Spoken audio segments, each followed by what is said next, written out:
শিকল পরা ছল মোদেরই শিকল পরা। এক অন্ধকার সময় যখন গোটা উপমহাদেশ শৃঙ্খলে বন্দী, তখনই আগুনের ফুলকি হয়ে এসেছিলেন এক কবি। তিনি শুধু কবি ছিলেন না, ছিলেন বাঙালির চেতনার প্রেরণা, প্রতিবাদের দীপ্ত বাতিঘর। তিনি কাজী নজরুল ইসলাম, আমাদের জাতীয় কবি, প্রেম ও বিদ্রোহের চিরন্তন কণ্ঠস্বর।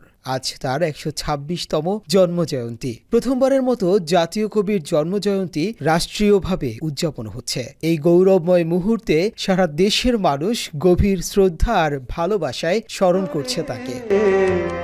নিশীথে যে কাজী নজরুল ইসলামের কবিতা ও গানে অনুপ্রাণিত হয়ে ২৪শের অভ্যুত্থানে নিজেদের প্রাণ দিয়েছে ছাত্র জনতা। ১৯৪৭ সালের উপনিবেশ বিরোধী সংগ্রাম থেকে শুরু করে ৭১-এর মুক্তিযুদ্ধ এবং সবশেষ ২৪শের গণ অভ্যুত্থানে এই জনপদের ঐতিহাসিক সংগ্রামে কাজী নজরুল ইসলাম হাজির ছিলেন অনুপ্রেরণার উৎস হয়ে। এই জনপদের মানুষের রাজপথের সংগ্রাম থেকে উৎসব পার্বণ সর্বত্রই তিনি এখনও প্রাসঙ্গিক। আধিপত্যবাদী ও আগ্রাসনবাদী জুলুম শোষণের বিরুদ্ধে লড়াকু মুসলিম এবং নিম্নবর্গের হিন্দুদের সাম্প্রদায়িক সম্প্রীতির বাঁধনে বেঁধেছিলেন তিনি। তার কবিতা ও গানে অনুপ্রাণিত হয়ে ২৪শের গণ অভ্যুত্থানে ছাত্র জনতা ক্ষমতা প্রতিষ্ঠায় নিজেদের কোরবানি দিয়েছে।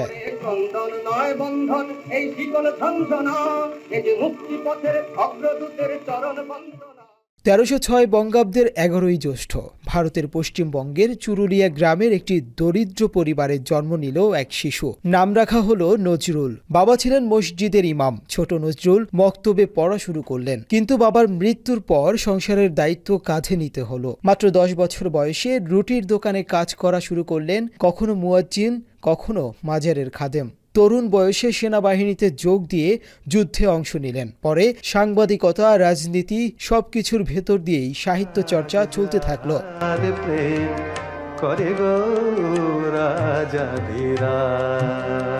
১৯২২ সালে লেখা বিদ্রোহী কবিতাটি যেন কবিতা নয়, এক আগ্নেয়গিরির জ্বালামুখ।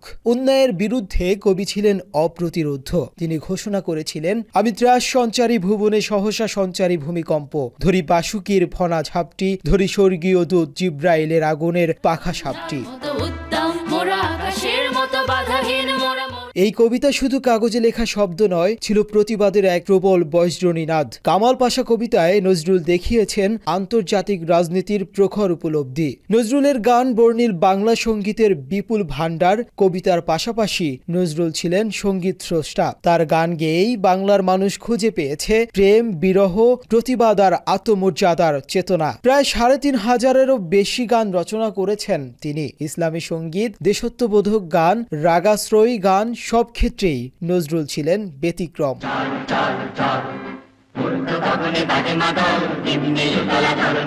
নজরুল ছিলেন মানবতার কবি। তিনি ধর্ম, বর্ণ, লিঙ্গ, শ্রেণী বিভাজন মানেননি।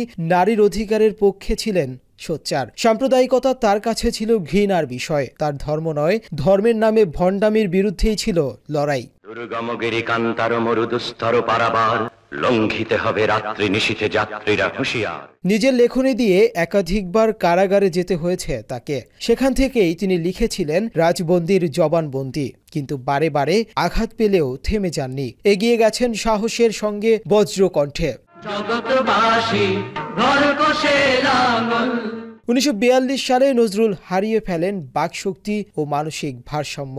দীর্ঘ নীরবতার পরে ১৯৭২ সালে তাকে বাংলাদেশে নিয়ে আসা হয়। তারপর দেয়া হয় জাতীয় কবির স্বীকৃতি। কবির শেষ দিনগুলো কাটে পিজি হাসপাতালে। ১৯৭৬ সালের ২৯ আগস্ট তিনি পৃথিবীকে বিদায় জানান। আজও তিনি বিশ্রাম নিচ্ছেন ঢাকা বিশ্ববিদ্যালয়ের কেন্দ্রীয় মসজিদের পাশে, চিরশ্রদ্ধায় ঘেরা এক শান্ত কোণে। এ বছরের ২ জানুয়ারি বাংলাদেশের জাতীয় কবির রাষ্ট্রীয় স্বীকৃতি দেয়া হয় কাজী নজরুল ইসলামকে। ১৯৭২ সালের ৪ মে বাংলাদেশে আসার তারিখ থেকে তাকে বাংলাদেশের জাতীয় কবি ঘোষণা করে গেজেট প্রজ্ঞাপন প্রকাশ করা হয়। মাত্র ৩০% টাকায় জমির মালিক হয়ে নতুন বাংলাদেশের গড়ে তোলার স্বপ্ন দেখা বাংলা বসতি।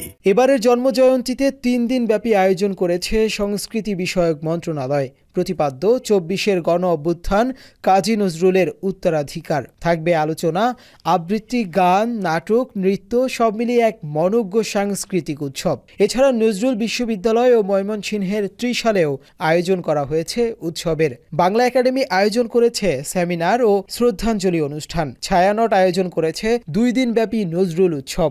ঢাকা, কুমিল্লা, ত্রিশাল সব জায়গায় এখন কেবলই নজরুল। সকাল থেকেই বিএনপি, এনসিপি সহ বিভিন্ন রাজনৈতিক দল কবির সমাধিস্থলে শ্রদ্ধা নিবেদন করেছেন। দ্রোহ আর প্রেমের এক অপূর্ব মিশ্রণে গড়া নজরুল আজও আমাদের সাহস জাগায়, অনুপ্রাণিত করে। জন্মদিনে তার প্রতি একটাই প্রতিজ্ঞা, তার আদর্শ বুকে ধরে এগিয়ে যাবে বাংলাদেশ, এগিয়ে যাবে বাংলাদেশিরা। মুনতাসির তাশরিফ, বাংলা এডিশন।